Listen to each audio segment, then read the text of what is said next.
Okay, in this video, I'm going to talk about a little more about diffusion actually. I have already talked about the basic mechanism of diffusion in another video. I'll share the link of that video in the description box for those of you who want to go through it once and then you can come back to this video. Diffusion can be categorized into two types.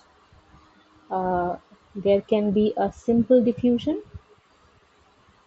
Wait, my whiteboard is lagging. Okay, so there can be a simple diffusion and there can be a facilitated diffusion.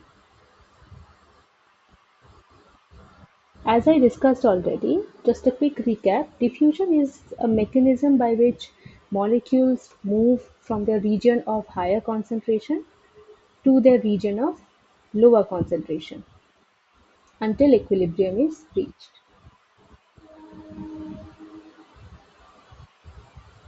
So naturally, simple diffusion and facilitated diffusion, in both these cases, the bottom line will be the same. That is, the particles will be moving from a region of their higher concentration to a region of their lower concentration. If this is high concentration, let's imagine, and if this is a region where there are very few such molecules present, so diffusion will take place from here to there, and it will continue to happen until equilibrium is reached. Now, the difference between simple and facilitated diffusion is that in simple diffusion, there is no requirement for transport proteins. That is, if this is the cell membrane and if this is the outside of the cell membrane, I mean outside the cell, let's imagine this is the extracellular matrix and imagine this is the cytosol. Diffusion, simple diffusion would mean that the particles will just cross this barrier, just like that, and it will continue to do so until equilibrium. In facilitated diffusion, what happens is that this is particularly for those molecules which are either very big in sizes or molecules which are polar in nature, which means this can be like charged molecules like ions, charged particles, or it could also mean particles that have a dipole. That is, a certain atom is bonded to another atom. Let's say A is bonded to B, where the respective electronegativities of the particles are quite different. And whichever is more electronegative, that particle will kind of drag the electron cloud towards itself. And therefore, this particle will have a partial negative charge, and this particle will end up having a partial positive charge. And such particles uh, will find it difficult to cross this barrier. It will be difficult for them. Why so? Because this barrier, this cell membrane, if I just take this section and if I magnify it over here, the lipid bilayer, it's called a lipid bilayer. Okay, that means there are two layers of lipid molecules. Now, imagine this is a very simplistic drawing of lipid molecules. It looks like just a person, the ball being the head and these being the arms. So, cell membrane, any living cell, whether it's a unicellular organism or it's a multicellular organism, yeah, the cell membrane, plasma membrane is made up of two layers of lipid molecules. Yeah.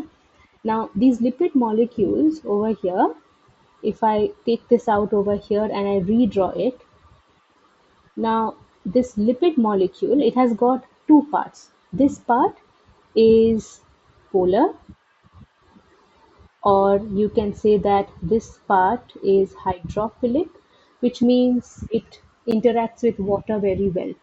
but it is not restricted to water, which is why I use the term polar. It is not only restricted that to water molecules. It will interact well with any charged particles, polar molecules basically. They are called polar molecules because they have a polarity. And this part of a lipid molecule, which is basically a fancy term for fat, yeah, this part is non-polar, or you can refer to that as a tail, hydrophobic tail of lipid molecule. Now, when the plasma membrane is made of two layers of such molecules, let's say you have a charged particle over here, it will interact very well with the head part. It will interact very well with it. But when it comes to crossing the barrier, it becomes difficult for the charged particle because polar molecules, they interact well with polar molecules, and non-polar molecules interact well with non-polar molecules, right? For advanced students, you must have come across the saying that non-polar molecules dissolve very well in non-polar solvents, and polar molecules dissolve well in polar solvents.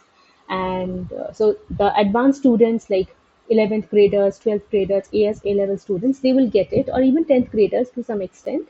But for students who are younger than that, they might find that sentence unfamiliar. So, simply putting it, polar molecules are friends of polar molecules, non-polar molecules are friends of non-polar molecules. So, if you think of it like that, so these particles will interact very well with the polar part because a charged particle is also polar, right?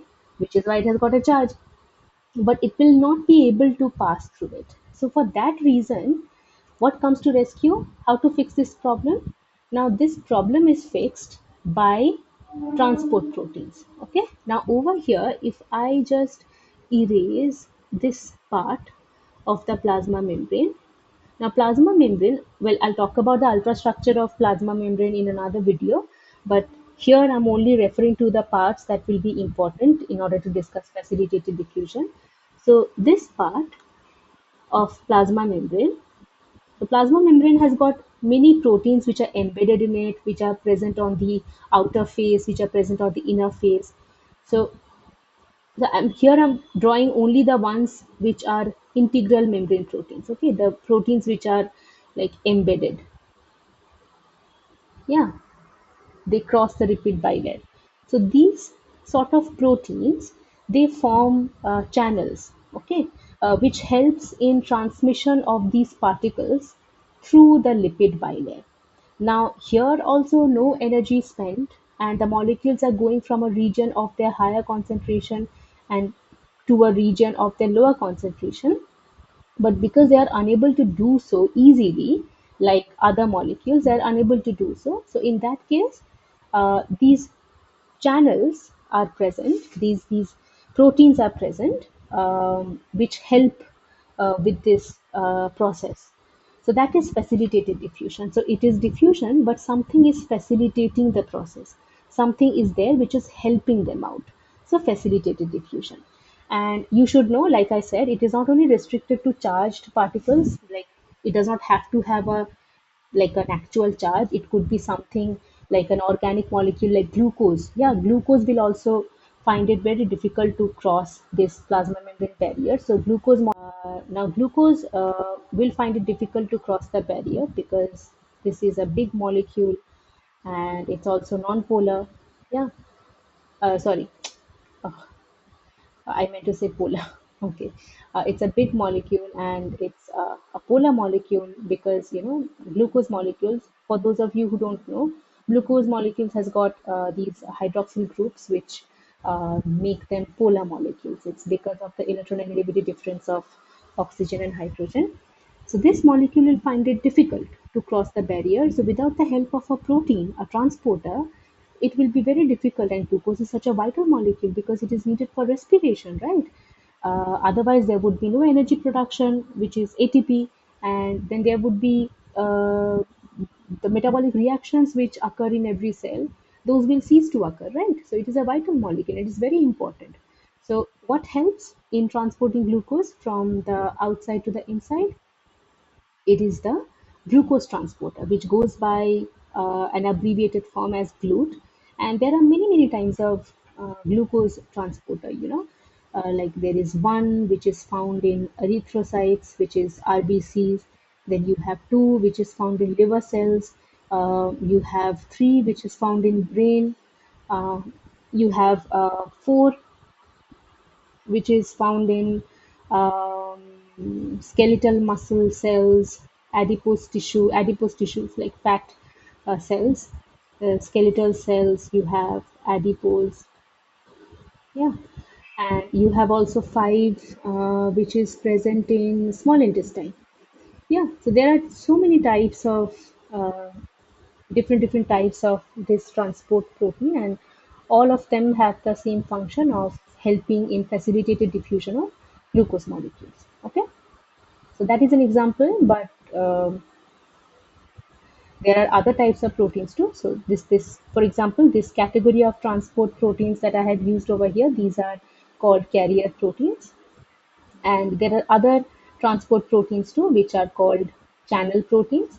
Uh, they are different in the sense that carrier proteins, they undergo changes. Like there is a 3D conformational change. So if the shape of the protein is like this, so upon activation, the shape of the protein will change into something like this. This is just an example.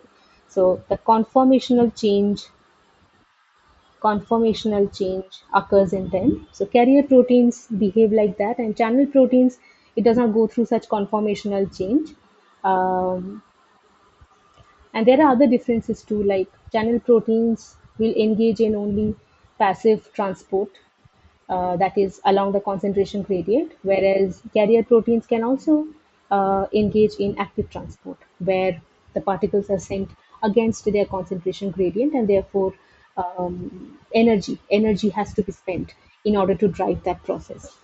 Uh, okay, so this is all about facilitated diffusion. I hope this was fun and it was clear. And okay, then I'll come up with another topic in another video soon. See you next time, and thank you for watching again.